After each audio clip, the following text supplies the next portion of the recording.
kira-kira pada saat pandemi itu, sehingga kurang menarik perhatian publik, tapi sudah menjadi pembicaraan di kalangan umat Islam, yaitu destinasi wisata yang terletak di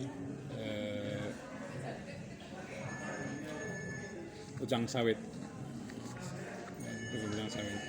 Destinasi ini berada di pinggiran Sungai Bengawan Solo, atau tepatnya di bantaran Sungai Bengawan Solo.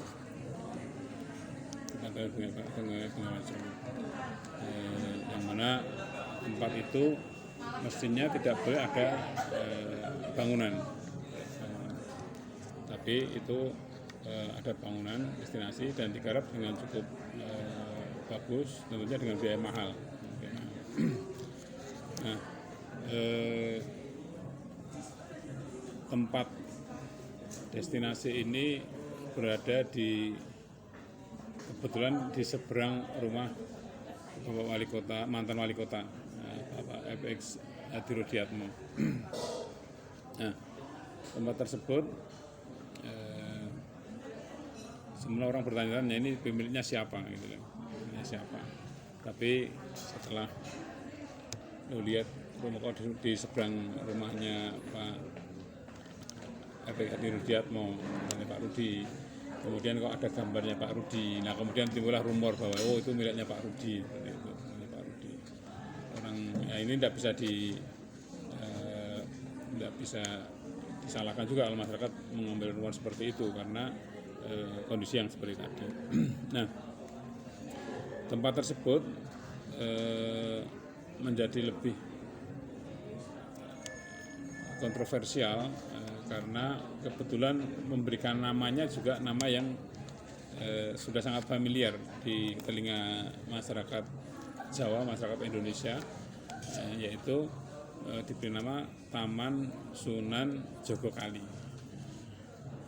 Ada beberapa diksi yang kemudian menjadi masyarakat Islam, umat Islam ini menjadi jadi tergelitik atau menjadi bertanya-tanya, kenapa namanya kok Sunan, kenapa kok namanya Jogokali, kok bukan nama yang lain. Kalau namanya itu namanya itu memang miliknya Pak Rudi, kenapa kok memilih nama Sunan Jogokali. Ada dua hal yang kontroversial yang kemudian menjadi catatan umat Islam yang kemudian saya berusaha untuk merangkumnya dari kegelisahan umat Islam yang sudah disampaikan, karena pada waktu itu pas pandemi aja kemudian umat Islam banyak diam, tapi kemudian saya tampung dari masukan itu. Ada dua kontroversi. Yang pertama dari sisi sosial budaya dan kemudian yang dari sisi legalitas. Dari sosial budaya secara semiotik, Sunan Kalijogo itu adalah simbol, sudah menjadi ikonnya umat Islam. Jadi juru dakwah, ulama, waliullah, anggota Wali Songo. Nah, tapi kenapa kok dimirip-miripkan nama itu? Bukan Sunan Kalijogo tapi Sunan Jogokali. Sunan Jogokali. Ini yang menyebabkan kemudian kenapa kok memilih frase itu?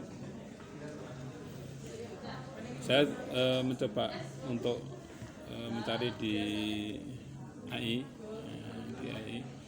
di ChatGPT itu siapakah Sunan Jogokali. Saya juga penasaran ya, jangan-jangan pernah juga ada Sunan Jogokali. Ya, kalau ternyata kok disebutnya di situ Sunan Jogokali itu muridnya Sunan Kalijogo gitu.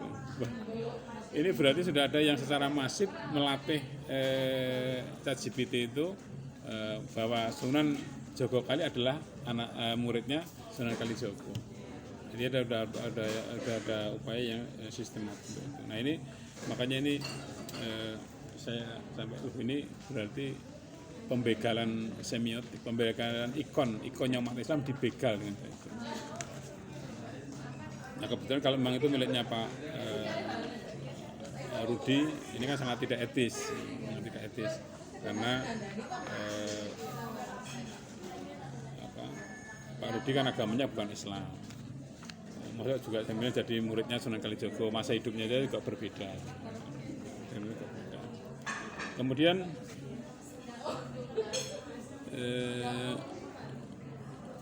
pemilihan diksi Sunan. Jadi kalau kita datang ke sana, nanti kita ada di setelah ada payung besar itu ya, besar. Itu tertulis Sanajan.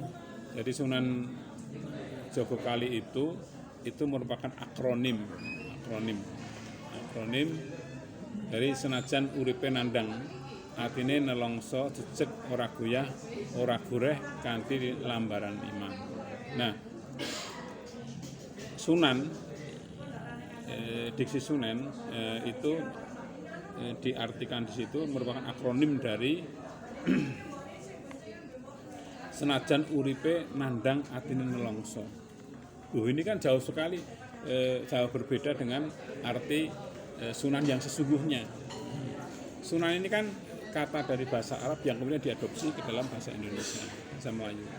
Indonesia seperti kita ketahui sudah ada sebelum Indonesia itu lahir. Sebuah pemuda itu kan berbahasa satu bahasa Indonesia. Sunan itu berasal dari kata sunnah. Adalah bentuk jamaknya, kemudian namanya Sunan. Maka kemudian yang artinya adalah jalan dan kebiasaan.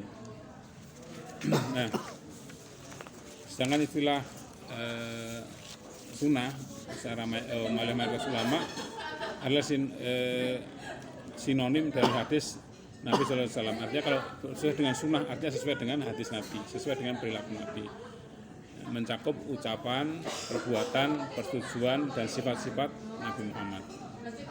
Sehingga Sunan memiliki pengertian orang yang memiliki kebiasaan, ucapan, perbuatan dan sifat-sifat Nabi Muhammad SAW. Nah, contoh penggunaan Sunan itu pada kitab-kitab hadis itu ada yang menggunakan Sunan, yaitu Sunan yang dikumpulkan oleh Imam At-Tirmidzi, kemudian disebut Sunan At-Tirmidzi. Yang dikumpulkan oleh Imam Abu Dawud disebut Sunan Abu Dawud. Jadi kumpulan itu. Nah, kalau kemudian Sunan itu diartikan tadi sanajan uripe nandang atine nelongso. Wah, ini kan jauh sekali ini. Ini kan merendahkan diksi Sunan yang sesungguhnya. Itu dari sisi sosial budaya. Dari sisi legalitas ada beberapa hal yang ini perlu dipertanyakan. Pertama, taman tersebut dibuat tentu dengan biaya yang sangat besar, dengan tempatnya bentuk yang bagus dan banyak bangunan permanennya, itu dengan biaya yang besar. Dan itu ada pengelolanya. Pengelolanya ini per orang atau badan hukum. Nah, ini perlu ditentukan. Siapa yang memiliki ini? Apakah benar tadi Pak Hadi Rudiatmo ataukah mungkin orang badan hukum PT atau badan hukum yang lain? Nah, ini perlu dijelaskan. Sebab begini, itu terletak di bantaran sungai. Kenapa bantaran sungai itu tidak boleh dibangun? Ini nanti kalau sampai ada bangunan, kalau ada bencana, misalnya banjir gitu ya, ada rob datang itu, ada yang mati, siapa yang bertanggung jawab? Siapa yang bertanggung jawab? Badan hukum mana yang mau bertanggung jawab? Nah, itu harus jelas. Taman tersebut berada di bantaran sungai Bengawan Solo. Secara administratif tempat tersebut masuk wilayah administratif Kota Surakarta. Nah, apakah tetapi perizinan pengelolaan wilayah bantaran sepanjang Sungai Bengawan Solo merupakan kewenangan BPWS. Jadi mulai dari hilir, dari hulu, dari Wonogiri sampai ke Gresik itu merupakan kewenangan BPWS Bengawan Solo. Balai Besar Wilayah Sungai Bengawan Solo. Nah, apakah BPWS Bengawan Solo telah menerbitkan izin rekomendasi taman kontroversial tersebut. Ini perlu ditanyakan kepada BPWS. Nah, jika benar telah mendapatkan izin atau rekomendasi dari BPWS Bengawan Solo atas dasar apa penerbitannya, ini harus jelas ini. Harus jelas. Sehingga nanti tidak lempar-lemparan. Kemudian yang ketiga, pembangunan taman di pinggir sungai itu membutuhkan konstruksi yang rumit. Nah, ini tentu harus mendapatkan IMB. Nah, institusi mana yang telah menerbitkan IMB untuk taman tersebut? Kemudian yang terakhir, taman tersebut berada di pinggiran Sungai Bengawan Solo. Sungai Bengawan Solo itu dari hulu sampai hilir, dari Wonogiri sampai ke hilir itu telah didaftarkan menjadi cagar budaya. Jadi setiap perubahan itu harus atas rekomendasi dari BPCB, dari Balai Pelestarian Cagar Budaya.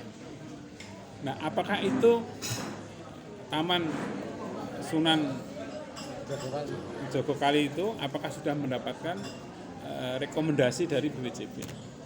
Nah, 4 hal ini secara legalitas ini harus jelas. Nah, karena ini menimbulkan keresahan dan kontroversi, ini sekarang sudah mulai pandemi sudah berakhir, dan ini tentu nanti akan menjadi pertanyaan di masyarakat umat Islam terutama tentang penggunaan nama Sunan Jogokali ini. Nanti pasti akan menjadi ramai lagi. Karena itu saya menyarankan kepada Mas Wali Kota, Mas Gibran, sebaiknya nama itu harus dirubah, entah lewat jalur mana. Kalau itu miliknya pribadi ya seseorang ya didekati agar itu nanti dirubah. Kalau miliknya Pak miliknya Pak Rudi ya dinamakan aja, tidak apa-apa. Taman FX Hadi Rudiatmo. Beliau kan mempunyai nama yang besar, nama yang harum sebagai wali kota. Mempunyai taman seperti itu ya sah-sah saja gitu. Tapi jangan kemudian menjadi diberi nama Sunan Jogokali yang nanti akan melakukan kontroversi. Atau kalau memang itu bukan miliknya perseorangan, ya sudah dinamakan aja nama tempat itu cukup bagus namanya. Kalau nama keluarnya kan Pucang Sawit, tetapi tempat itu, kampungnya itu namanya Kampung Pucang Arum. Itu kan nama yang itu kan yang unik, nama yang unik, dan insya Allah akan sangat diterima di masyarakat dan tidak menimbulkan kontroversi. Demikian. Kalau nama lengkap sama siapa? Saya Dr. Muhammad Sri Kalono, SMS. Alumni dari Universitas Malaysia. Kalau dokternya dari Unisula. Dokter hukum. Ilmu hukum. Kaitan dengan semacam ilmu hukum, apalagi di S3. Dengan melihat kasus bahwa demikian ada pertemuan Liberty dengan Dr. Muhammad Sri Kalono SH MSI, aturan yang sudah jelas, advokat yang cukup terkenal di kota Solo. Akhirul kalam wabillahi taufiq wal hidayah. Wassalamualaikum warahmatullahi wabarakatuh. Sampai